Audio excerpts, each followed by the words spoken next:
A child presents with a progressive history of morning vomiting, headache, and cerebellar ataxia. I am showing you an axial CT of the head. Describe the findings. Let me just study this for a second, right? The axial CT demonstrates a well-defined hyperdense mass in the midline cerebellar vermis, situated posterior to the fourth ventricle. The mass causes anterior displacement and compression of the fourth ventricle, resulting in obstructive hydrocephalus. There is also a small amount of surrounding vasogenic edema. The primary diagnosis is medulloblastoma. The differential diagnosis for a posterior fossa tumor in a child includes juvenile pilocytic astrocytoma, ependymoma, and brainstem glioma. How would you differentiate a medulloblastoma from a juvenile pilocytic astrocytoma on imaging? Medulloblastoma typically presents as a hyperdense midline mass that avidly enhances and is highly cellular. In contrast, a juvenile pilocytic astrocytoma is typically paracentral rather than midline. Furthermore, the majority of pilocytic astrocytomas are cystic, with an intensely enhancing mural nodule, and surrounding edema is rare. Both tumors can calcify, but medulloblastomas are more likely to exhibit central necrosis.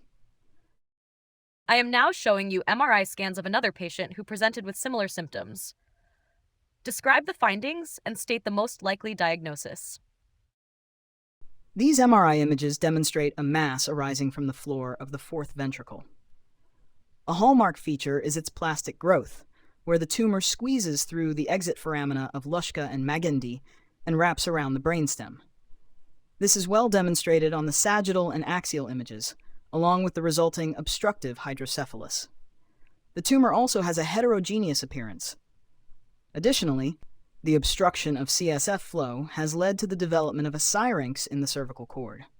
These features are characteristic of an ependymoma. What if the patient instead had a brainstem glioma? How do they present on imaging as seen in this third patient's scan?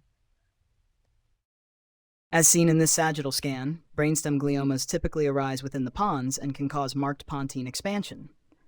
Unlike medulloblastomas and ependymomas, they are often iso- or hypodense to the surrounding brain parenchyma, making them easy to miss on non-contrast studies.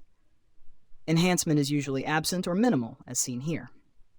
Hydrocephalus is also uncommon early on because patients typically present with focal cranial nerve deficits before any CSF obstruction occurs. Returning to our first patient with the medulloblastoma, I have a post-contrast MRI. How would you manage this patient as a radiologist? And what does this scan demonstrate? As a radiologist, I would urgently communicate the finding of obstructive hydrocephalus to the neurosurgical team for potential VP shunting or emergent resection. Regarding the MRI, for complete staging of a medulloblastoma, a full MRI of the neuroaxis with gadolinium is required to screen for drop metastases. This sagittal MRI demonstrates precisely that CSF spread of the tumor with a metastasis visible in the prepontine cistern.